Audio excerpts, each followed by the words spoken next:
Olá, eu sou sua amiga em Jesus. Vamos hoje para mais uma reunião entre você, eu e Jesus. Eu quero falar hoje sobre a destruição de Jerusalém e os seus cativos. Na introdução, vemos que Deus, através dos profetas Ezequiel e Jeremias, já tinha profecia de que Jerusalém seria totalmente devastada. Mas poderia ter uma forma de ser evitado, seria o arrependimento no coração, que só Deus pode saber se é realmente o arrependimento ou remorso. O povo de Judá, que enfrentava adversidades por causa dos seus pecados, a ter esperança na justiça divina e na vitória final sobre todos os inimigos. Isso era confiar em Deus. As verdades fundamentais. Deus cuida do seu povo quando ele sofre. Deus adverte, mas no final julgará aqueles que perseguem o seu povo. Deus dará vitória ao seu povo. O fiel povo de Deus herdará o seu reino em sua totalidade. Data e ocasião.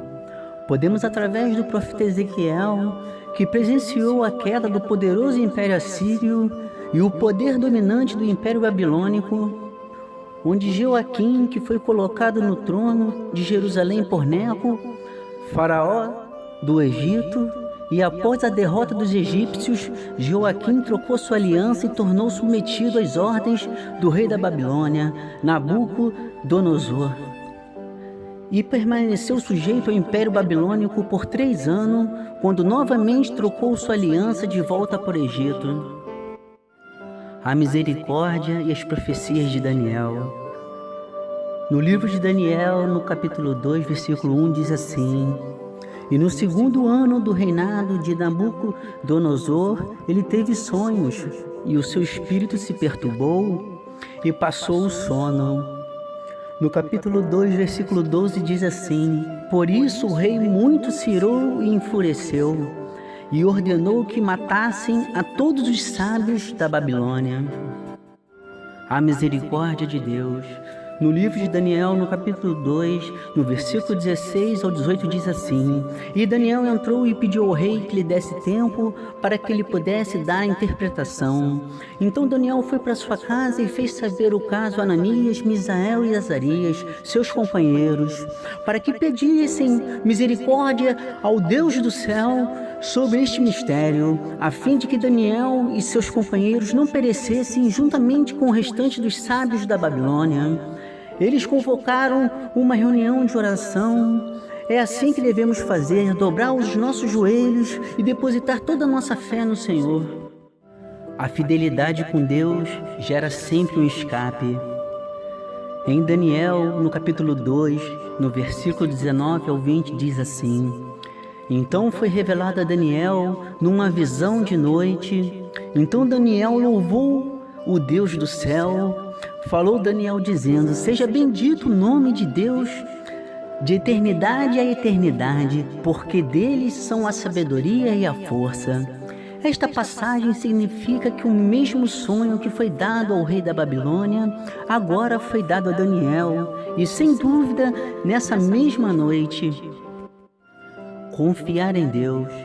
No livro de Daniel, no capítulo 2, do versículo 24 ao 26, diz assim: Então Daniel foi falar com Arioque, a quem o rei tinha nomeado para executar os sábios da Babilônia, e lhe disse: Não execute os sábios, leve-me ao rei, e eu interpretarei para ele o sonho que teve. De forma imediata, Arioque levou Daniel ao rei e disse: Encontrei um homem entre os exilados de Judá que pode dizer ao rei o significado do sonho. E o rei perguntou a Daniel: Você é capaz de contar o que vi no meu sonho e interpretá-lo? Para mostrar ao rei sua interpretação, mostra uma certeza da parte de Daniel que o Senhor revelaria o sonho do rei da Babilônia. O plano de Deus estava sendo conduzido exatamente como projetado pelo Espírito Santo. A resposta final é sempre de Deus. No livro de Daniel, no capítulo 2, do versículo 27 ao 28, diz assim: Daniel respondeu ao rei: Nenhum sábio, encantador, mago ou adivinho é capaz de revelar ao rei o mistério sobre o qual ele perguntou. Mas existe um Deus nos céus que revela os mistérios. Daniel tinha mostrado ao rei o que aconteceria nos últimos dias, o sonho e as visões que passaram pela mente dele quando ele estava deitado. A resposta do sonho do rei da Babilônia. No livro de Daniel, capítulo 2, do versículo 37 ao 38, diz assim: Tu, ó rei, és rei de reis. O Deus dos céus te tem dado domínio, poder, força e glória. Nas tuas mãos ele colocou a humanidade, os animais selvagens e as aves do céu. Onde quer que vivam, ele fez de ti o governante deles, todos. Tu és a cabeça de ouro. O termo a cabeça de ouro representava o Império Babilônico, que foi o mais grandioso de todos e pela fama de ter sido um grande império. As consequências da infidelidade. Em 2 Reis, no capítulo 24, no versículo 1, diz assim: Nos seus dias subiu Nabucodonosor, rei da Babilônia, e Jeoaquim ficou 3 anos seu servo. Depois se virou e se rebelou contra ele. No livro de Daniel, Deus revela o fato de que ele tirou o governo de Israel e colocou nas mãos de Nabucodonosor, rei do Império Babilônico. Era a vontade de Deus que Judá, por não mostrar arrependimento, fosse castigada pelos seus muitos pecados e que o rei do Império Babilônico fosse sua vara de castigo. O preço do pecado. No mesmo mês que Nabucodonosor determinou punir Judá pela sua infidelidade, Jeoaquim morreu e seu filho Joaquim reinou em seu lugar. Joaquim ficou para enfrentar a ira de Nabucodonosor. Após um breve cerco, o Império Babilônico levou cativo Joaquim juntamente com uma grande parte de Jerusalém, inclusive o profeta Ezequiel. Em 2 Reis, no capítulo 24, versículo 17, diz assim: O rei da Babilônia estabeleceu a Matanias, o seu tio, rei em seu lugar. Lhe mudou o nome para Zedequias. Fora dos caminhos do Senhor. Em 2 Reis, no capítulo 24, versículo 20, diz assim: Por causa da ira do Senhor, tudo isso aconteceu a Jerusalém e a Judá. Por fim, ele os lançou para longe da sua presença. Ora, Zedequias rebelou-se contra o rei da Babilônia. Deus permitiu que Zedequias se rebelasse porque estava determinado que Judá seria destruída nessa época e iria para o cativeiro por estar sempre pecando. Devido à rebelião constante contra a sua palavra, de fato isto é muito grave e o que levou à destruição de Jerusalém. As profecias de Ezequiel e Jeremias. Em Ezequiel, no capítulo 17, versículo 16, diz assim: Juro pela minha vida, palavra do soberano Senhor, que ele morrerá na Babilônia, na terra do rei que o pôs no trono, cujo juramento ele desprezou e cujo tratado ele rompeu. A profecia de Jeremias, no capítulo 25, versículo 9, diz assim: Convocarei todos os povos do norte e o meu servo Nabucodonosor, rei da Babilônia, declara o Senhor, eu os trarei para atacar esta terra, os seus habitantes e todas as nações ao redor. Eu os destruirei completamente e os farei um objeto de pavor e de zombaria e uma ruína permanente. O cumprimento das profecias. Em 2 Reis, no capítulo 25, no versículo 6 ao 7, diz assim: E ele foi capturado, foi levado até o rei da Babilônia, onde pronunciaram a sentença contra ele. Executaram seus filhos de Zedequias na sua presença. Depois furaram seus olhos, prenderam-no com algemas de bronze e o levaram para a Babilônia. Mesmo que o julgamento de Ezequias tivesse poupado a sua vida, o juízo seria todavia bastante severo. Teve seus filhos degolados e furaram seus próprios olhos, e foi levado cativo e por lá morreu. A destruição espiritual. Em 2 Reis, no capítulo 25, do versículo 8 ao 11, diz assim: No 7º dia do 5º mês do 19º ano do reinado de Nabucodonosor, rei da Babilônia, o comandante da guarda imperial, conselheiro do rei da Babilônia, foi a Jerusalém. Incendiou o templo do Senhor, o palácio real, todas as casas de Jerusalém e todos os edifícios importantes. Todo o exército babilônio derrubou os muros de Jerusalém, e ele levou para o exílio o povo que sobrou na cidade, os que passaram para o lado do rei da Babilônia e o restante da população. A cruz e Cristo.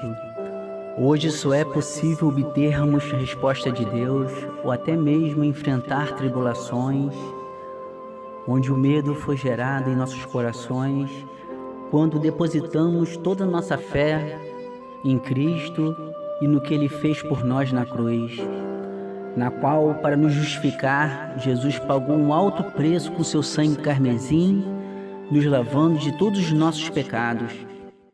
É Cristo que é a fonte de onde obtemos o perdão das feridas de nossas almas e a restauração por completa de todas as áreas de nossas vidas para os corações verdadeiramente arrependidos. Um ponto de fé e esperança para a sua vida.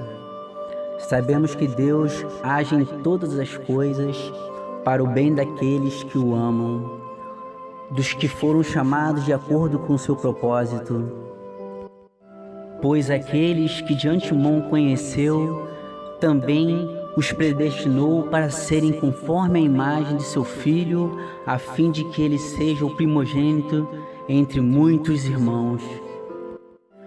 E aos que predestinou também chamou, aos que chamou também justificou, aos que justificou também glorificou.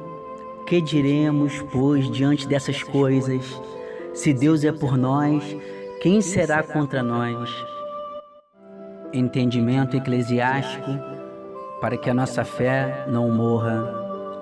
Apesar de muitas das vezes no templo praticarmos o ato da boa vizinhança e querermos agradar ao pastor, ou ao padre, ou a qualquer outro tipo de liderança, temos que ter a convicção de que o cordão umbilical deve estar somente ligado na cruz e no que Jesus fez nela por nós. Muitos cristãos se perderam no meio da caminhada por causas que certamente Deus não foi e nunca será o culpado. As pessoas se baseiam nos pecados do homem, que já tem a sua tendência pecaminosa, e praticam seus pecados ocultos, onde Deus não coabita em meio desta situação. A igreja é um lugar de vários degraus, onde cada um, com sua fé e a sua obediência ao Senhor, se mantém no caminho da fé e avança degrau por degrau, ao chegar ao ponto do Espírito Santo nos purificar e nos santificar. Então não devemos nos decepcionar e nem permitir que isto nos afaste do amor de Cristo. Gostaria agora de te convidar a fazer um voto de fé em 4 etapas e veremos como Deus nos ama e é misericordioso. Na primeira etapa, devemos sempre confiar em Deus no que fará ou no que pode fazer. Isso se chama fé, e é através dela que podemos ser salvos. Em Mateus 26, no versículo 41, diz assim: Vigiai e orai, para que não entreis em tentação. Na verdade, o espírito está pronto, mas a carne é fraca. Devemos diariamente ler a palavra, pois é através dela que alimentaremos a nossa fé. Na segunda etapa, devemos ter a ciência que o nosso Deus é um Deus ciumento, onde não pode haver nenhum tipo de idolatria, e ela pode acontecer de várias formas diferentes.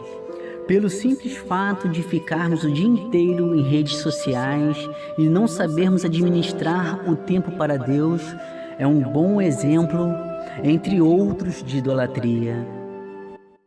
Na terceira etapa, devemos ter a ciência que devemos aceitar a conversão, onde o velho homem morrerá e nasceremos como filhos de Deus, e o nosso nome estará escrito no livro da vida, de onde prestaremos contas no dia do juízo final.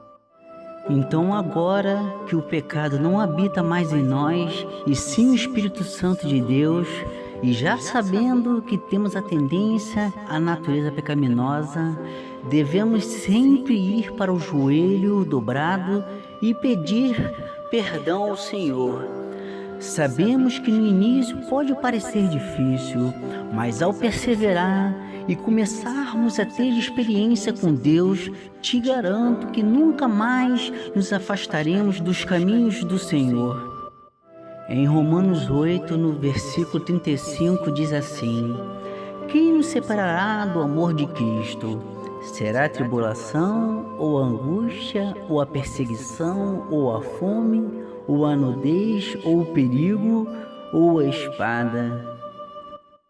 Na quarta etapa, falaremos da importância de jejuar. Ela pode ser de diversas formas diferentes, não apenas ficar um dia sem comer, porque entendemos que muitas pessoas, por questões de saúde, não podem assumir esse compromisso. Mas podemos, por exemplo, ficar sem acessar redes sociais, fazer algo que nós gostamos e renunciamos. Isso é uma forma de jejuar. O porquê de jejuar? No livro de Marcos, no capítulo 9, do versículo 25 ao 29, diz assim: quando Jesus viu que uma multidão estava se ajuntando, repreendeu o espírito imundo, dizendo: espírito mudo e surdo, eu ordeno que o deixe e nunca mais entre nele. O espírito gritou, agitou-o violentamente e saiu. O menino ficou como morto, ao ponto de muitos dizerem: ele morreu. Mas Jesus tomou-o pela mão e o levantou, e ele ficou em pé. Depois de Jesus ter entrado em casa, seus discípulos lhe perguntaram em particular: por que não conseguimos expulsá-lo? E Jesus respondeu: essa espécie só sai pela oração e pelo jejum. Quero agora orar pela tua vida. Senhor, meu Deus e meu Pai, que no meio das dificuldades e tribulações nós possamos ouvir a tua voz, nos convidando a caminhar contigo.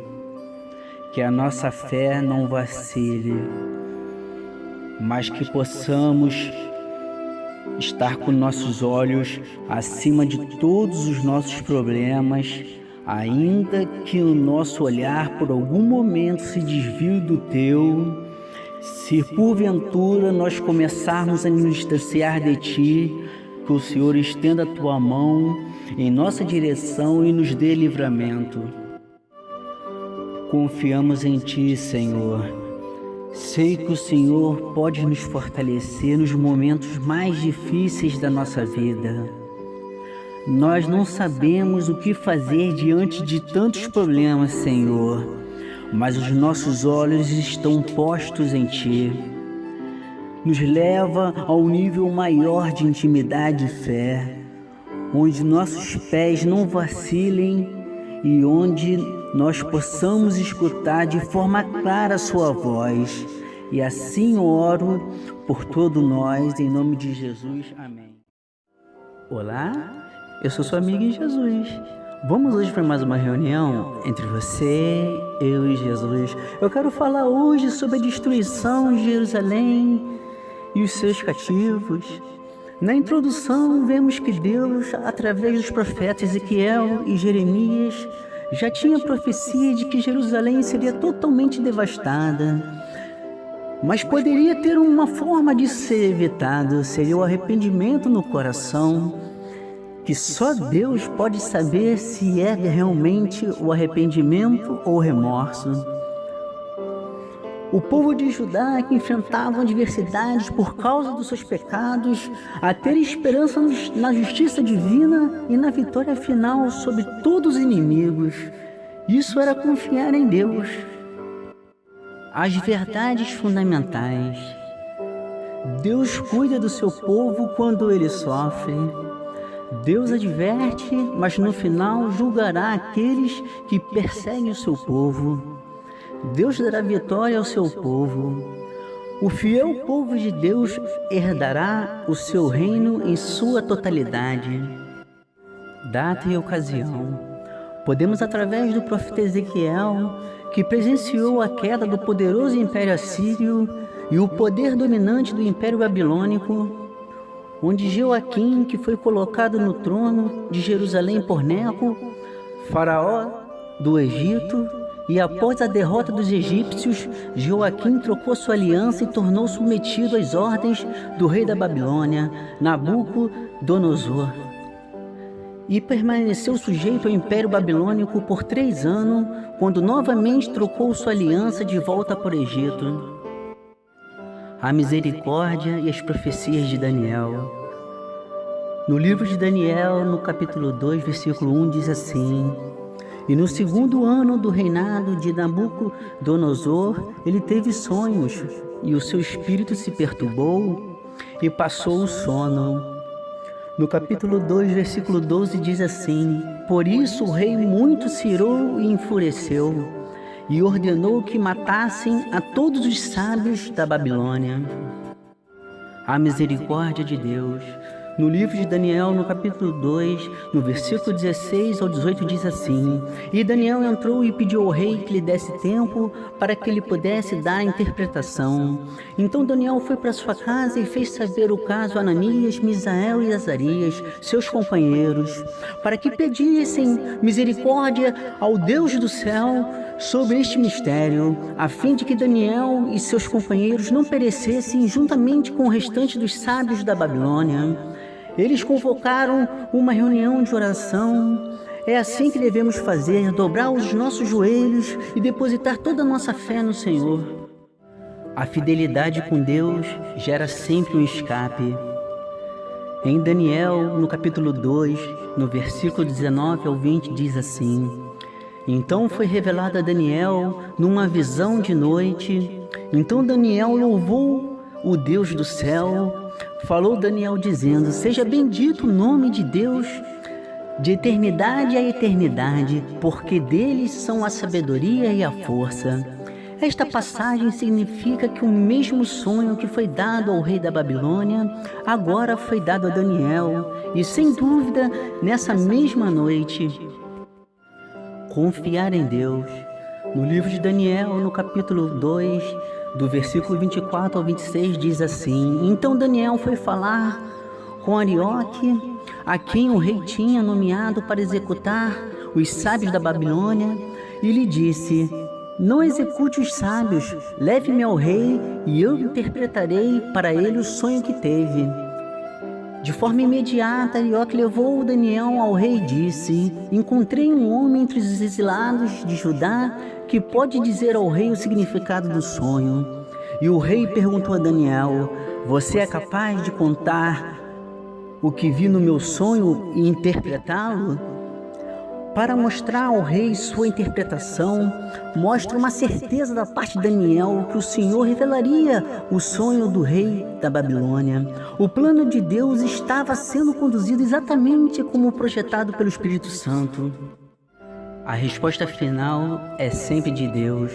No livro de Daniel, no capítulo 2, do versículo 27 ao 28, diz assim: Daniel respondeu ao rei: Nenhum sábio, encantador, mago ou adivinho é capaz de revelar ao rei o mistério sobre o qual ele perguntou.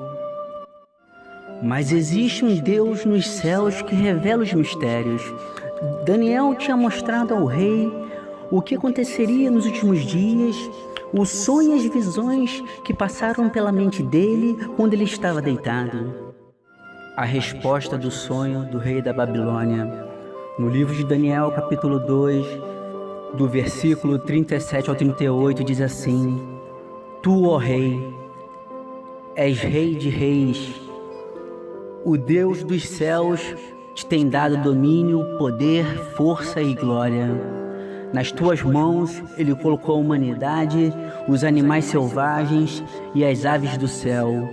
Onde quer que vivam, ele fez de ti o governante deles, todos. Tu és a cabeça de ouro. O termo a cabeça de ouro representava o Império Babilônico, que foi o mais grandioso de todos e pela fama de ter sido um grande império. As consequências da infidelidade. Em 2 Reis, no capítulo 24, no versículo 1, diz assim: Nos seus dias subiu Nabucodonosor, rei da Babilônia, e Jeoaquim ficou 3 anos seu servo. Depois se virou e se rebelou contra ele. No livro de Daniel, Deus revela o fato de que ele tirou o governo de Israel e colocou nas mãos de Nabucodonosor, rei do Império Babilônico. Era a vontade de Deus que Judá, por não mostrar arrependimento, fosse castigada pelos seus muitos pecados e que o rei do Império Babilônico fosse sua vara de castigo. O preço do pecado. No mesmo mês que Nabucodonosor determinou punir Judá pela sua infidelidade, Jeoaquim morreu e seu filho Joaquim reinou em seu lugar. Joaquim ficou para enfrentar a ira de Nabucodonosor.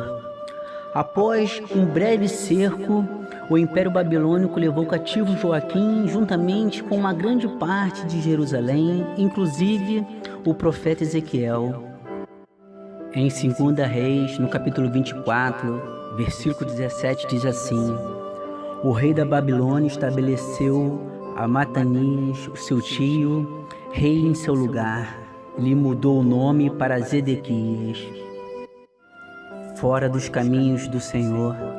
Em 2 Reis, no capítulo 24, versículo 20, diz assim: Por causa da ira do Senhor, tudo isso aconteceu a Jerusalém e a Judá.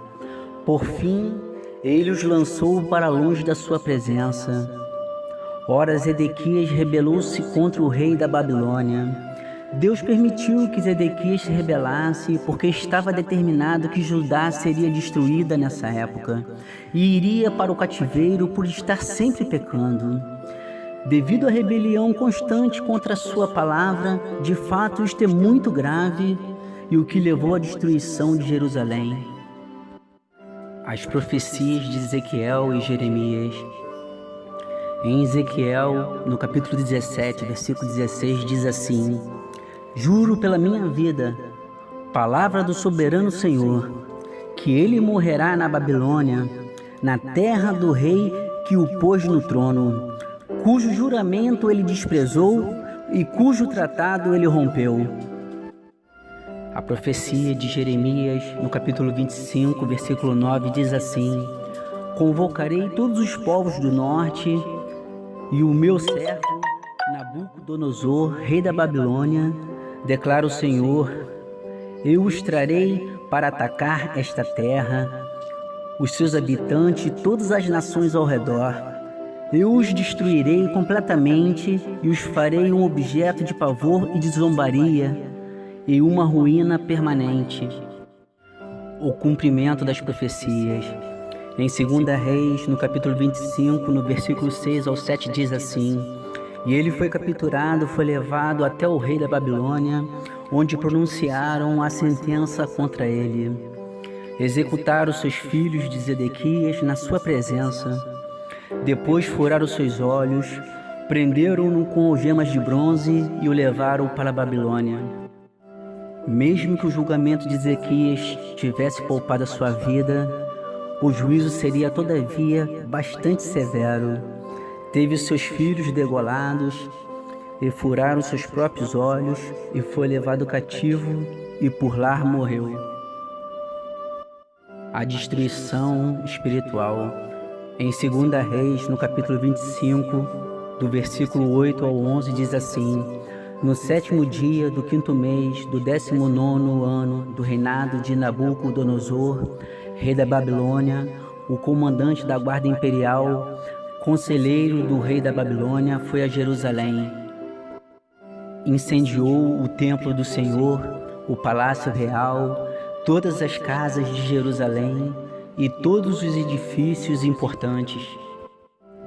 Todo o exército babilônio derrubou os muros de Jerusalém e ele levou para o exílio o povo que sobrou na cidade, os que passaram para o lado do rei da Babilônia e o restante da população.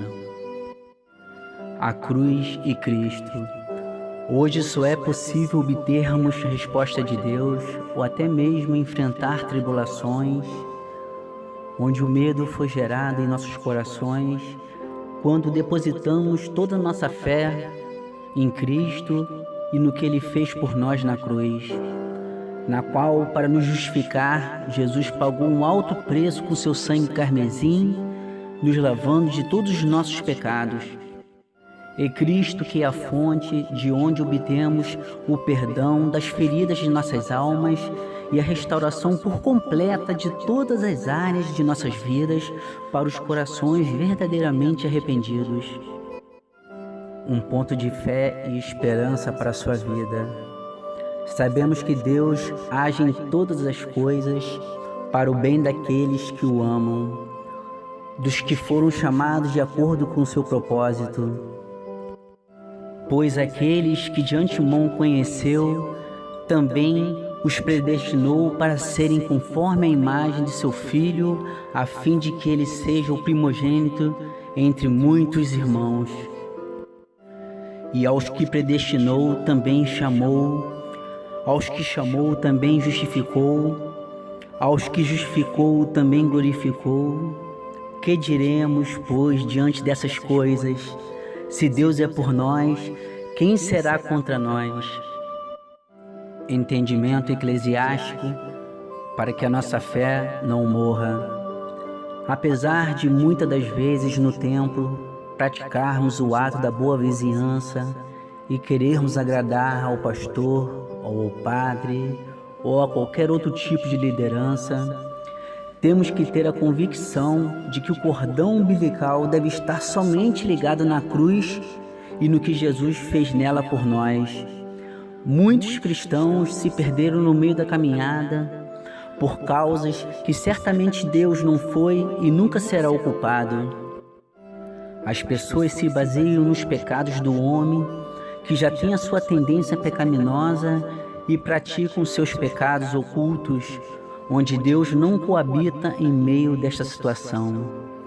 A igreja é um lugar de vários degraus, onde cada um, com sua fé e a sua obediência ao Senhor, se mantém no caminho da fé e avança degrau por degrau, ao chegar ao ponto do Espírito Santo nos purificar e nos santificar. Então não devemos nos decepcionar e nem permitir que isto nos afaste do amor de Cristo. Gostaria agora de te convidar a fazer um voto de fé em 4 etapas e veremos como Deus nos ama e é misericordioso. Na primeira etapa, devemos sempre confiar em Deus no que fará ou no que pode fazer. Isso se chama fé e é através dela que podemos ser salvos. Em Mateus 26, no versículo 41, diz assim: Vigiai e orai para que não entreis em tentação. Na verdade, o espírito está pronto, mas a carne é fraca.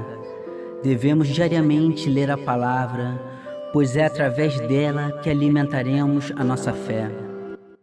Na segunda etapa, devemos ter a ciência que o nosso Deus é um Deus ciumento, onde não pode haver nenhum tipo de idolatria, e ela pode acontecer de várias formas diferentes. Pelo simples fato de ficarmos o dia inteiro em redes sociais e não sabermos administrar o tempo para Deus, é um bom exemplo entre outros de idolatria. Na terceira etapa, devemos ter a ciência que devemos aceitar a conversão, onde o velho homem morrerá e nasceremos como filhos de Deus, e o nosso nome estará escrito no livro da vida, de onde prestaremos contas no dia do juízo final. Então, agora que o pecado não habita mais em nós, e sim o Espírito Santo de Deus, e já sabendo que temos a tendência à natureza pecaminosa, devemos sempre ir para o joelho dobrado e pedir perdão ao Senhor. Sabemos que no início pode parecer difícil, mas ao perseverar e começarmos a ter experiência com Deus, te garanto que nunca mais nos afastaremos dos caminhos do Senhor. Em Romanos 8, no versículo 35, diz assim: quem nos separará do amor de Cristo? Será a tribulação, ou a angústia, ou a perseguição, ou a fome, ou a nudez, ou o perigo, ou a espada? Na quarta etapa, falaremos da importância de jejuar. Ela pode ser de diversas formas diferentes. Não apenas ficar um dia sem comer, porque entendemos que muitas pessoas, por questões de saúde, não podem assumir esse compromisso. Mas podemos, por exemplo, ficar sem acessar redes sociais, fazer algo que nós gostamos e renunciamos. Isso é uma forma de jejuar. O porquê de jejuar? No livro de Marcos, no capítulo 9, do versículo 25 ao 29, diz assim: quando Jesus viu que uma multidão estava se ajuntando, repreendeu o espírito imundo, dizendo: espírito mudo e surdo, eu ordeno que o deixe e nunca mais entre nele. O espírito gritou, agitou-o violentamente e saiu. O menino ficou como morto, ao ponto de muitos dizerem: ele morreu. Mas Jesus tomou-o pela mão e o levantou, e ele ficou em pé. Depois de Jesus ter entrado em casa, seus discípulos lhe perguntaram em particular: por que não conseguimos expulsá-lo? E Jesus respondeu: essa espécie só sai pela oração e pelo jejum. Quero agora orar pela tua vida. Senhor, meu Deus e meu Pai, que no meio das dificuldades e tribulações nós possamos ouvir a tua voz, nos convidando a caminhar contigo. Que a nossa fé não vacile, mas que possamos estar com nossos olhos acima de todos os nossos problemas, ainda que o nosso olhar por algum momento se desvie do teu. Se porventura nós começarmos a nos distanciar de ti, que o Senhor estenda a tua mão em nossa direção e nos dê livramento. Confiamos em ti, Senhor. Sei que o Senhor pode nos fortalecer nos momentos mais difíceis da nossa vida. Nós não sabemos o que fazer diante de tantos problemas, Senhor, mas os nossos olhos estão postos em Ti. Nos leva ao nível maior de intimidade e fé, onde nossos pés não vacilem e onde nós possamos escutar de forma clara a sua voz. E assim oro por todos nós, em nome de Jesus. Amém.